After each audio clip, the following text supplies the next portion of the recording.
this. Black, green and white tea are all made from the same plant. The different colours and flavours depend on the climate and location that the tea is grown in, and then also in the way the tea is processed. Tea grows best when the climate is warm and there's plenty of rain. A lot of tea is grown in Kenya. In fact, after China and India, Kenya is the third biggest tea producer in the world. This is where 3/4 of the tea we drink in the UK comes from.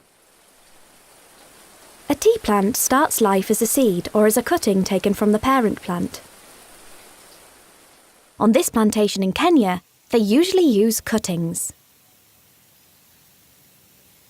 The small plants are protected from sunlight and pests inside this polytunnel. This is where they will grow for 10 months until they are 60 centimetres tall and ready to be planted in the main fields. After 3 years, the bush is mature enough and they begin picking the tea. In Kenya, tea is harvested all year round. They only pick the 2 newest leaves and the bud. Because almost all tea is picked by hand, the tea bush is kept at waist height so it's easier for the workers to reach. New leaves are picked from the bush every 7 to 15 days.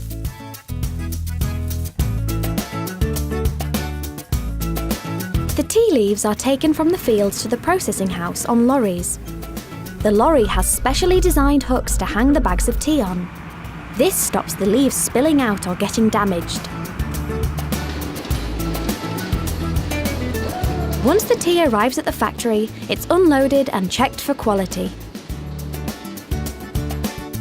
Next, the tea is loaded onto this special machine and taken to be processed.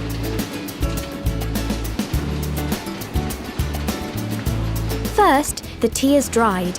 This process is called withering. They wither the tea by blowing warm air over the leaves.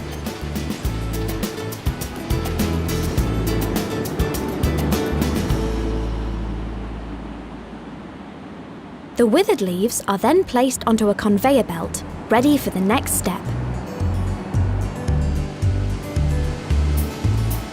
This machine finely chops and flattens the leaves.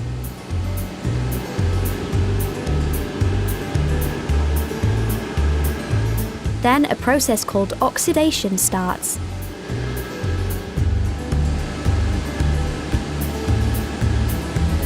This develops the flavour of the tea and makes it change from a bright green to brown colour.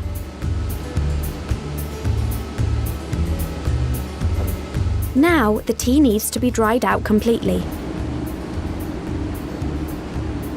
This oven is warmed up to 180 degrees Celsius for 30 minutes, and the water content reduces from 86% to 3%. It takes 4 kilograms of fresh leaves to make just 1 kilogram of dried tea leaves. The dried tea is now graded in this machine. Each sieve is a different size, so it collects the largest leaves at the top and the smallest ones at the bottom. The larger leaves are used for loose leaf tea. The smaller ones will go into tea bags. Once the tea has been processed, it is loaded into 60 to 70 kilogram tea sacks. They are lined with silver foil to protect the tea from absorbing moisture. Then they are